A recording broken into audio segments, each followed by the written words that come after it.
To understand why the Black Death was so devastating, we must first understand the fragile world it entered.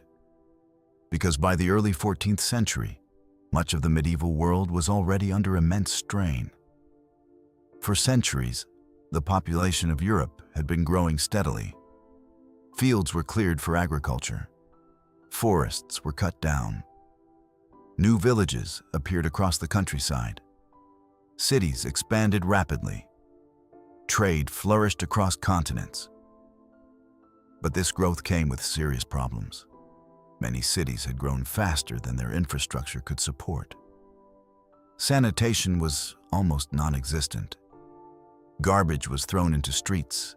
Human waste was dumped into rivers. Animals wandered through crowded marketplaces.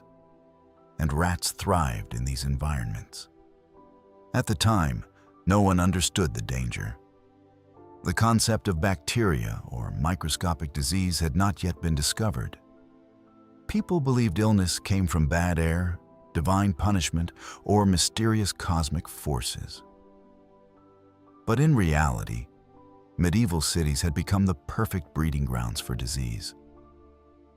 The 14th century was also a time when the world was becoming more connected than ever before. Across Asia, Europe, and the Middle East, trade networks stretched thousands of miles. At the center of these networks stood the enormous Mongol Empire. At its height, this empire controlled territory from China to Eastern Europe. For merchants, this meant something unprecedented: safe passage across vast distances. Caravans could travel along the famous Silk Road, transporting goods between civilizations. But these trade routes carried more than just goods. They carried people, animals, and sometimes deadly diseases. Caravans and ships became the highways of contagion. Once a disease entered the system, it could spread across continents. Modern science has revealed that the Black Death was caused by a bacterium known as Yersinia pestis. This bacterium lived inside fleas. Those fleas lived on rats. When infected fleas bit humans, the disease could spread rapidly. Most historians believe the outbreak began somewhere in the grasslands of Central Asia. These regions were home to large populations of rodents that naturally carried the bacteria. For centuries, the disease remained mostly contained within animal populations. But changing environmental conditions and increased human trade began to disrupt that balance. As caravans moved across Asia, rats traveled with them. Ships carried grain, and rats hiding inside cargo holds. The disease began moving west, slowly at first, then faster. Cities in China reported massive death tolls during the 1330s. Other outbreaks appeared in the Middle East. But the true catastrophe was still approaching. One of the most dramatic episodes in the spread of the Black Death occurred in the port city of Kaffa, located on the Black Sea. Kaffa was a major trading hub controlled by merchants from Genoa. In 1346, the city came under siege by Mongol forces from the Golden Horde. But something unexpected began happening inside the Mongol army. Soldiers started falling sick. They developed high fevers. Painful swellings appeared across their bodies. Within days, many of them were dead. The plague had reached the Mongol camp. According to contemporary chroniclers, the Mongols resorted to a horrifying tactic. They catapulted the bodies of plague victims over the city walls. The idea was simple: spread the disease to the defenders. Whether or not this was the first example of biological warfare in history is still debated. But what happened next is certain. The plague entered the city. Soon the Genoese merchants realized they could not hold Kaffa. They fled by ship, carrying the disease with them. Those ships sailed west across the Mediterranean, toward Europe. When the Genoese ships arrived in Messina in 1347, they carried more than cargo. They carried death. From Sicily, The disease spread with terrifying speed. It moved to Genoa, then to Venice. Soon it reached Marseille in France.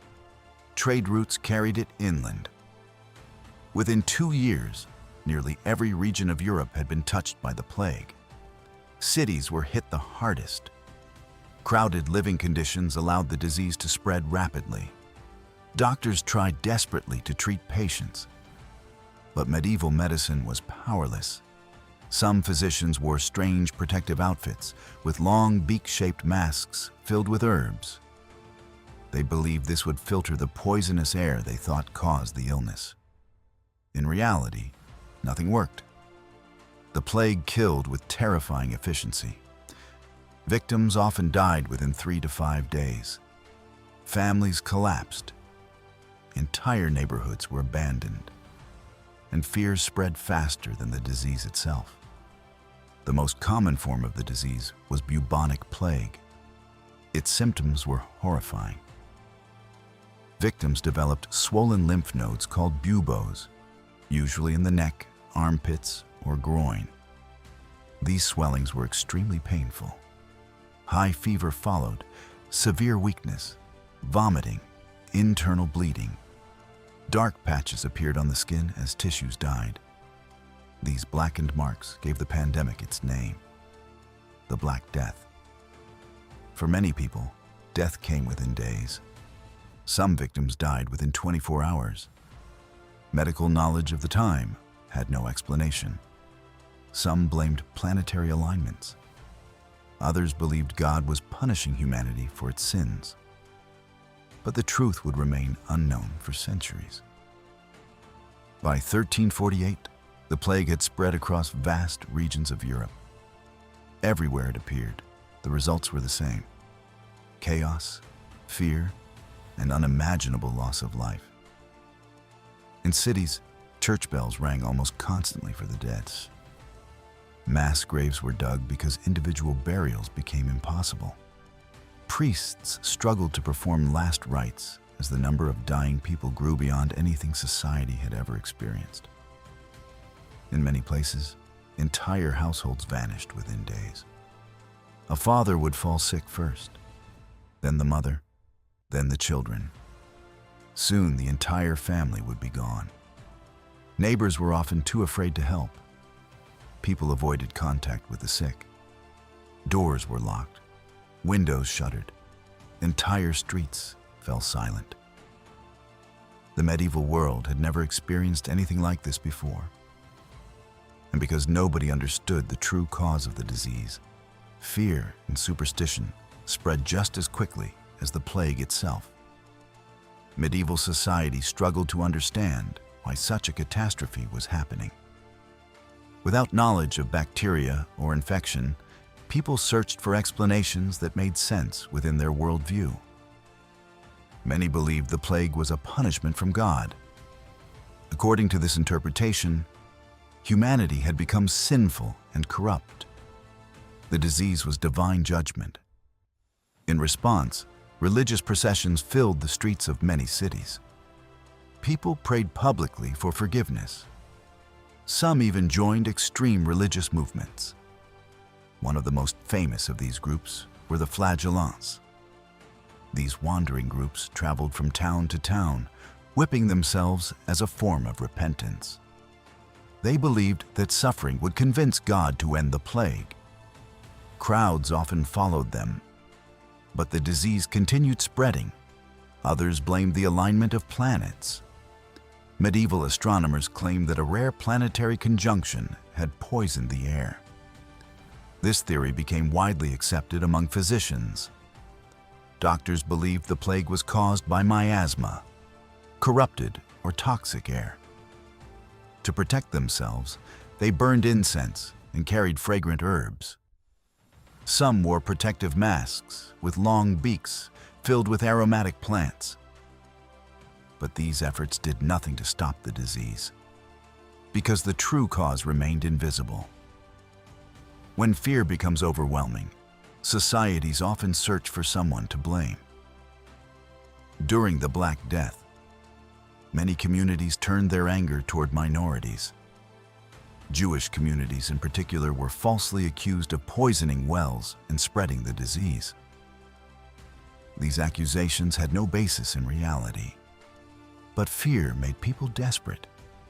Violent pogroms erupted in several parts of Europe. Entire Jewish communities were attacked or forced to flee. Thousands were killed.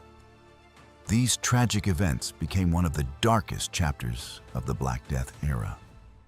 The pandemic had not only created a medical disaster, it had unleashed waves of social violence and instability.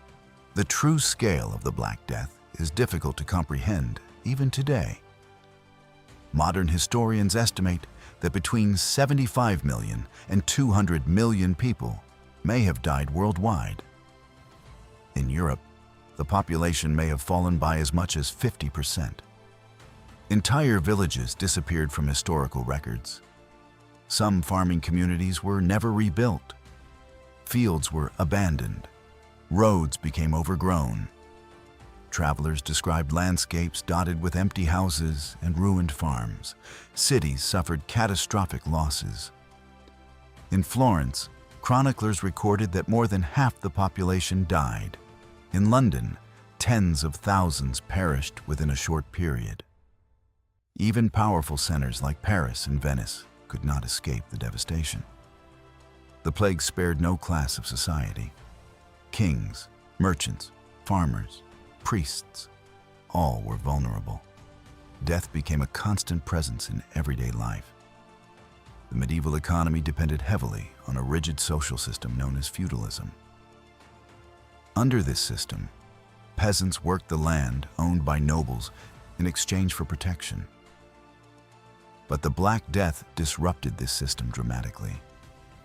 With millions of workers dead, labor suddenly became scarce. Fields could not be cultivated. Harvests were left uncollected. Landowners struggled to maintain their estates. For the first time in centuries, surviving workers found themselves in a position of power. Peasants began demanding higher wages. Many refused to work under traditional feudal obligations. Some moved to cities where labor shortages created new opportunities. This shift marked the beginning of profound economic transformation across Europe. Governments tried desperately to control these changes. In England, authorities introduced laws attempting to freeze wages at pre-plague levels. One example was the Statute of Laborers. But enforcing such laws proved nearly impossible. Workers were simply too valuable. Employers had to compete for labor. Wages gradually rose. Living standards for many peasants improved. For the first time, some ordinary people could afford better food, clothing, and housing. In the long term, this economic transformation helped weaken the feudal system. The foundations of medieval society were slowly shifting. The psychological impact of the plague was just as profound as its economic consequences. Artists, writers, and thinkers across Europe began reflecting on the fragility of life. Themes of death appeared frequently in art and literature.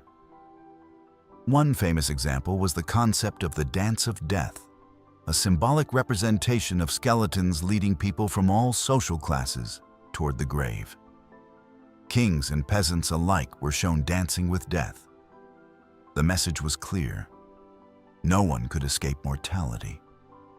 Writers also recorded the horrors of the pandemic. The Italian author Giovanni Boccaccio described the chaos of plague-stricken Florence in his famous work, The Decameron. His accounts reveal the deep fear and social breakdown that accompanied the disease. Yet they also show how people tried to find meaning and resilience during one of history's darkest periods. By the early 1350s, the worst wave of the Black Death had begun to subside. But the disease never truly disappeared. Periodic outbreaks continued for centuries. Cities like London would suffer later epidemics, including the Great Plague of London. However, the world that emerged after the first pandemic was fundamentally different. Population decline reshaped economies. Social mobility increased. Urban development changed. Some historians argue that the plague helped create conditions that eventually contributed to the Renaissance. With fewer workers available, innovation became more valuable. Ideas spread.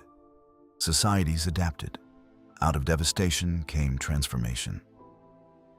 The Black Death was not simply a medical disaster.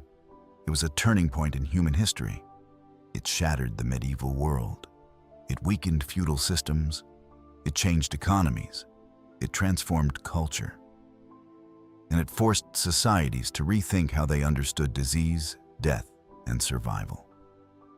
When the first ships arrived in Messina in 1347, few could have imagined the scale of the catastrophe that was about to unfold.